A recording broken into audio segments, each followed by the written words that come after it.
말씀 창세기 2장 4절로 6절 말씀입니다. 창세기 2장 4절부터 6절까지 우리 다 같이 읽겠습니다. 이것이 천지가 창조될 때 하늘과 땅의 내력이니 여호와 하나님이 땅과 하늘을 만드시던 날에 여호와 하나님이 땅에 비를 내리지 아니하셨고 땅을 갈 사람도 없으므로 들에는 초목이 아직 없었고 밭에는 채소가 나지 아니하였으며 안개만 땅에서 올라와 지면을 적셨더라. 아멘.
아멘. 하나님께 영광의 박수 올리겠습니다.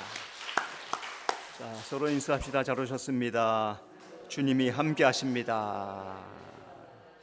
자, 오늘 말씀은 창세기 말씀인데요. 1장에 하나님이 사람을 창조하기 위해서 천지 만물을, 우주 만물을 창조하십니다. 또 2장에서는 사람을 창조하고 그들이 거주할 에덴 동산을 창설하십니다. 하나님이 사람을 마지막에 창조하시고 모든 것을 다스리라, 모든 것을 다스리라 그렇게 말씀합니다. 자, 오늘 창세기 2장에서 하나님께서 어떤 일을 하시는가 한번 살펴봅시다.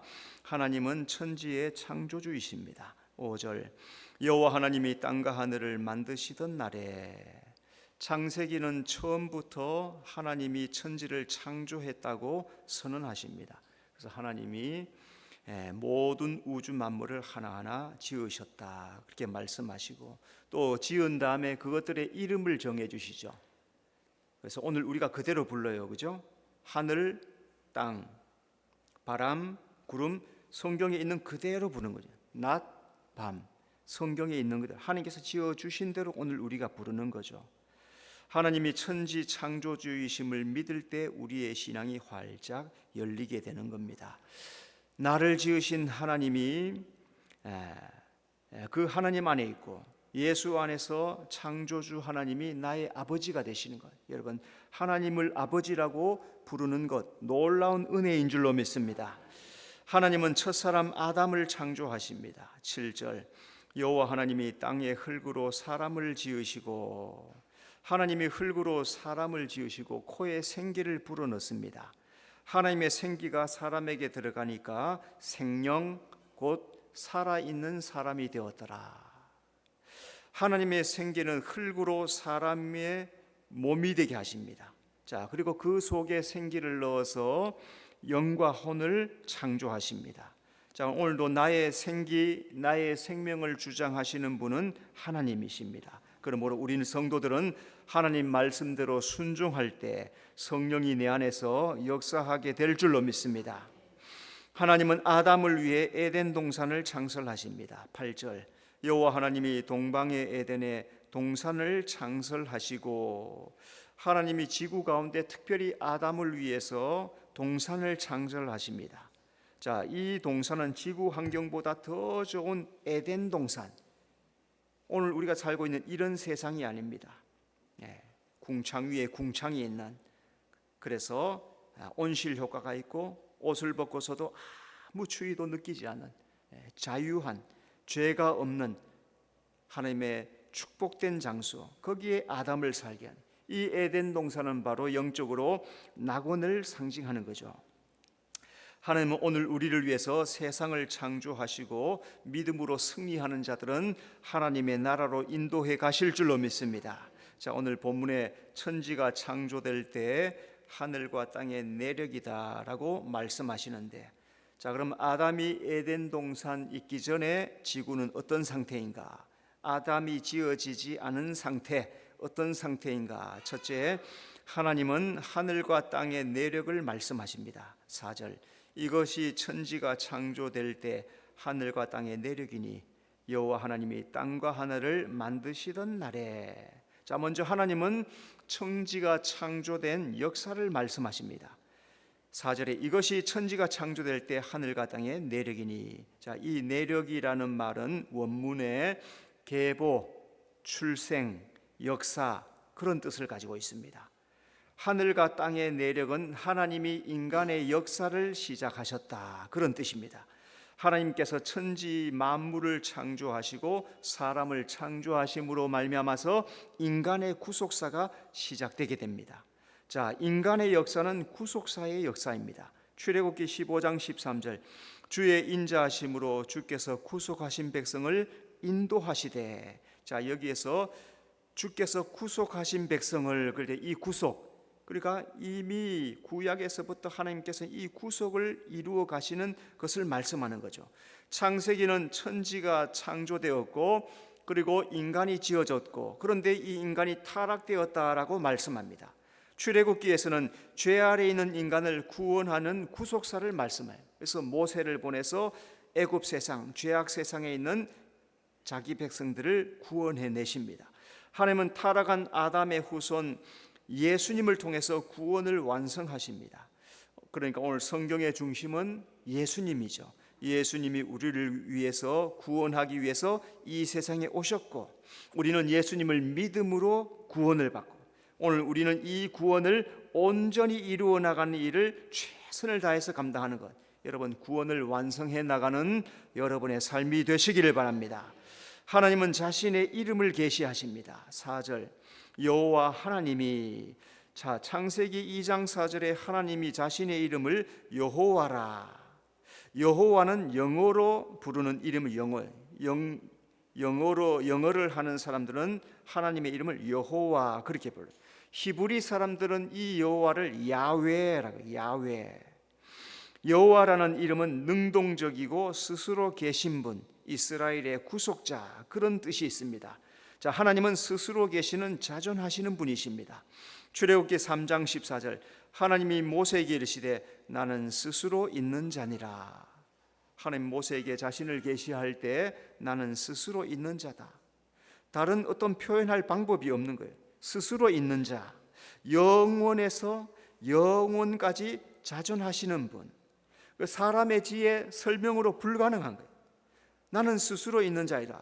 우리 인간의 지식으로는 도저히 해결해낼 방법, 해석해낼 방법이 없는 이름이 바로 여호와, 스스로 계시는 분, 그런 뜻이죠.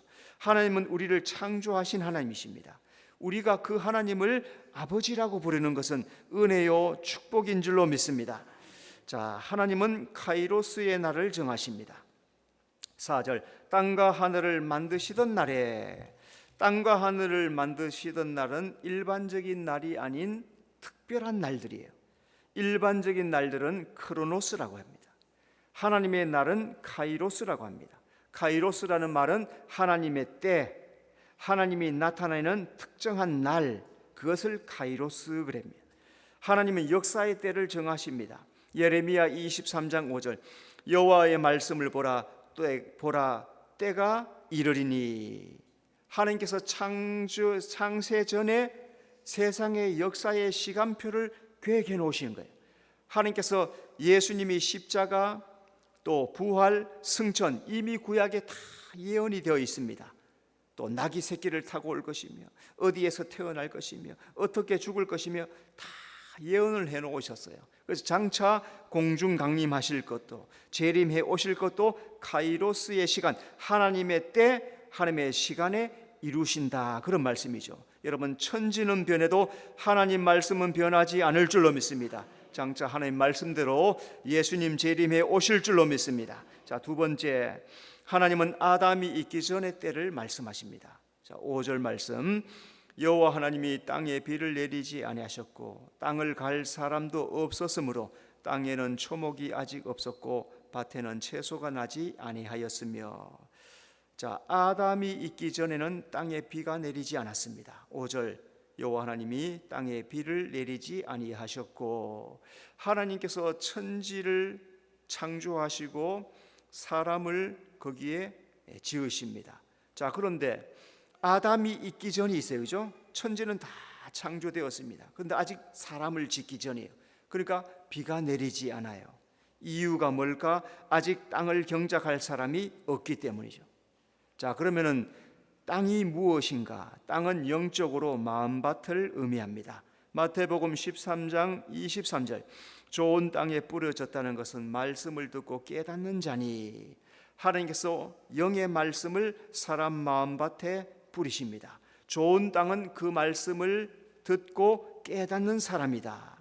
말씀을 깨닫는 사람은 30배, 60배, 100배 결실하게 된다. 자, 오늘도 마찬가지. 하나님께서 오늘 내 마음밭에 말씀을 뿌리십니다. 그 말씀이 뿌려질 때 믿음으로 받아들이면 내 소유가 되고 결실하게 되는 거예요. 여러분, 말씀을 잘 받아서 결실하는 성도가 되시기를 바랍니다. 자, 그러면 비는 또 무엇을 의미하는가? 비는 영적으로 말씀을 의미합니다. 신명기 32장 2절, 내 교훈은 비처럼 내리고 내 말은 이슬처럼 맺히나니. 내 교훈, 내 말은 하나님의 말씀을 말하고, 하나님은 그 말씀을 비처럼 이슬처럼 우리 마음에 내려서 싹이 트게 만들어 주신다. 비처럼 내리는 건 뭐예요? 비처럼 쏟아 부어 주신다. 어떨 때는 하나님께서 내 마음속에 말씀을 막 쏟아 부어 주시기도 하고, 이슬처럼 내리는 건 뭐예요? 잔잔하게, 세미하게, 조용하게, 이슬처럼 조용하게 그렇게 말씀을 주시는 거예요. 말씀이 내 심령에 싹을 트면은 내 안에 하나님의 나라가 이루어지는 거예요. 하나님의 말씀을 들을 수 있는 것이 축복인 줄로 믿습니다. 오늘도 하나님은 은혜의 담비의 말씀을 우리 심령에 충만하게 부어 주실 줄로 믿습니다. 비는 영적으로 성령을 의미합니다. 5절, 여호와 하나님이 땅에 비를 내리지 아니하셨고, 아담이 있기 전에 땅에 비가 내리지 않았습니다. 예수님 오시기 전에 성령이 임하지 않았다는 말씀이죠. 예수님이 부활하시고 승천하심으로 성령이 강림하시고 운행하시기 시작합니다. 신앙의 시작과 승리는 성령 안에 가는 거예요. 오늘 예수님이 보내주신 그 성령이 내 안에 충만해야 승리하는 신앙을 가질 수 있어요. 여러분, 날마다 성령의 충만을 주님 앞에 요청하시기를 바랍니다. 아담이 있기 전에는 땅을 경작할 사람이 없었습니다. 5절, 땅을 갈 사람도 없었으므로. 아담이 있기 전에 아직 땅을 경작할 사람이 없어요. 하나님께서 아담을 창조한 것은 땅을 경작하게 하기 위함이죠. 아담의 사명은 땅을 경작하는 겁니다. 땅을 경작해서 어떻게 만듭니까? 하나님의 밭으로 만들어 나가는 겁니다. 예수님께서 12제자를 부르십니다. 왜 부르십니까? 땅을 경작할 일꾼으로 부르시는 거예요. 마태복음 9장 37절, 제자들에게 이르시되 추수할 것은 많되 일꾼이 적으니. 영적으로 땅은 사람이요 그 사람의 마음밭을 의미하는 거예요. 예수님께서 제자들을 부르시고 사람의 마음밭에 복음의 씨를 뿌리게 하시는 거예요. 복음이 떨어지는 마음밭에는 하나님의 나라가 경작되기 시작하는 거예요. 여러분, 내 마음밭은 어떻습니까? 내 마음밭에 지금 말씀을 잘 받아서 하나님의 나라로 잘 경작해 나가고 있습니까? 혹시 내 마음밭에 사탄 마귀가 들어와서 막 해롭게 하거나 망쳐놓지는 않습니까? 사탄 마귀가 내 마음밭을 휘짓고 돌아다닐 때 예수의 이름으로 쫓아내시기를 바랍니다. 그리고 성령의 전으로 자기의 마음밭을 잘 경작해서 하나님 앞에 온전하게 서는 성도가 되시기를 바랍니다. 아담이 있기 전에는 들에 초목이 자라지 않았습니다. 5절, 들에는 초목이 아직 없었고. 자, 그 땅에 아직 초목이 존재하지 않습니다. 수많은 들인데 거기 초목이 없다. 자, 그러면 초목은 무엇을 의미하는가? 초목은 바로 나무죠. 나무는 하나님을 섬기는 일꾼을 상징합니다. 사사기 9장 8절, 하루는 나무들이 나가서 기름을 부어 자신들 위에 왕으로 삼으려 하여. 사사기에 4가지 종류의 나무가 나옵니다. 감람나무, 무화과나무, 포도나무, 가시나무. 자, 이 각 나무들은 다 하나님을 섬기는 일꾼들이에요. 자, 신약 성경에서 베드로를 뭐라고 불렀냐? 기둥 같은 일꾼이다 그랬습니다. 자, 그러니까 성도는 기둥 같은 큰 일꾼이 되어야 한다, 그런 말씀이죠. 오늘 우리는 하나님 나라의 기둥 같은 일꾼으로 하나님이 사용하기를 원하세요. 어떻게 사용받을 수 있습니까? 하나님의 말씀에 순종하는 사람, 하나님의 뜻대로 행하는 사람, 그 사람은 하나님의 나라의 기둥 같은 일꾼으로 쓰임받게 될 줄로 믿습니다. 아담이 있기 전에는 밭에 채소가 나지 않았습니다. 5절, 밭에는 채소가 나지 아니하였으며.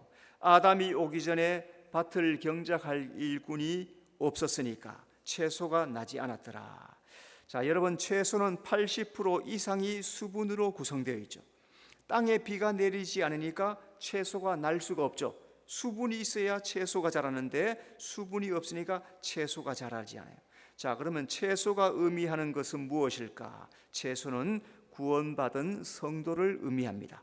요한계시록 9장 4절, 그들에게 이르시되 땅에 풀이나 푸른 것이나 각종 수목은. 예수님 오시기 전에 교회의 구원의 역사가 없습니다. 밭은 여러 가지 식물이 자랍니다. 땅에 푸른 것들, 이런 것들은 신앙이 어린 성도리, 땅에 풀같이 작은 푸른 것들, 잔디 같은 것들, 어린 신앙, 기둥 같은 큰 신앙, 그런 사람들이 교회 안에 있다는 거죠.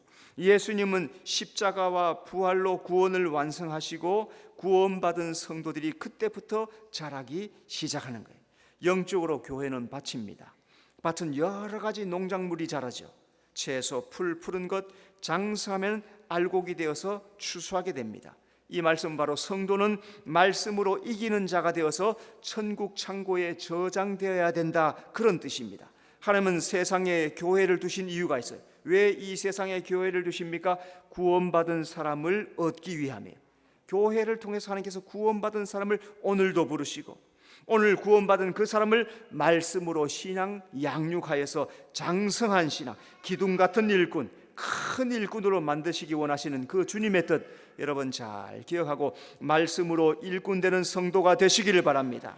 아담이 있기 전에는 안개만 땅에서 올라왔습니다. 6절 안개만 땅에서 올라와 온 지면을 적셨더라. 안개는 땅에서 증발한 후에 비가 되어서 다시 땅에 떨어지는 수증기입니다. 이 수증기는 땅에 식물을 자랄 수 있도록 만들어주는 조건 중에 하나예요. 이 수증기가 없으면 아무 식물이 자랄 수가 없어요. 그래서 아담이 있기 전에는 비 내릴 준비가 되어 있었는데 아직 아담이 준비되어 있지 않은 거예요. 예수님 만나기 전에 인간은 바로 맹인과 같습니다. 마가복음 10장 50절 맹인이 겉옷을 내버리고 뛰어 일어나 예수께 나오거늘. 길 가던 맹인이 예수님 지나가신다는 소리를 듣고 겉옷을 던져버리고 예수님을 부르면서 주여 나를 구원하여 주시옵소서 예수님에게 뛰어갑니다. 예수님은 이 맹인의 눈을 뜨게 하여서 앞을 보게 해주십니다. 예수님 만나기 전에 내가 바로 맹인이요 안개가 자욱한 인생의 삶을 살. 그런데 예수님 만나고 나서 영의 세계가 활짝 열려서 천국의 삶을 살게 되는 거예요. 여러분 예수님을 만나셨습니까? 그것이 축복인 줄로 믿습니다. 이 신앙을 잘 지켜서 하나님 앞에 거룩하게 살아가는 성도가 되어야 될 것입니다. 아담이 있기 전에 땅도 갈지 않았습니다. 비도 내리지 않았습니다. 들에 초목도 채소도 없었습니다. 이것은 바로 예수 믿기 전에 내 인생의 그림자의 모습. 예수님께서 내 인생에 들어오심으로 땅을 갈게 되었고 성령이 비처럼 내리게 되었고 열매 맺는 인생이 되었다는 것. 예수 믿기 전과 예수 믿은 이후에 내 삶이 얼마나 달라졌는가. 그런데 그 성령의 은혜에 충만한 삶, 열매 맺는 신앙을 살지 못하고 있다면 그것은 자기의 책임이라는 것. 여러분 잘 기억하면서 예수님 마음에 모시고 부지런히 마음밭을 갈아서 성령의 담비가 충만하고 열매를 풍성하게 맺는 여러분의 삶이 되시기를 바랍니다. 기도하겠습니다. 주님 은혜 감사합니다. 아담이 있기 전에 땅을 경작할 사람도 없고 초목도 없고 채소도 나지 않고 안개만 올라왔는데 예수님을 만나고 영의 세계가 활짝 열려서 천국의 삶을 살게 한 것. 이 놀라운 축복 내게 주셨사오니 잊지 않게 하시고 잃어버리지 않게 하시고 최선을 다해서 거룩한 삶으로 주님 앞에 서가는 우리 모든 성도들 되도록 인도해 주시옵소서. 예수님 이름으로 기도드리옵나이다. 아멘.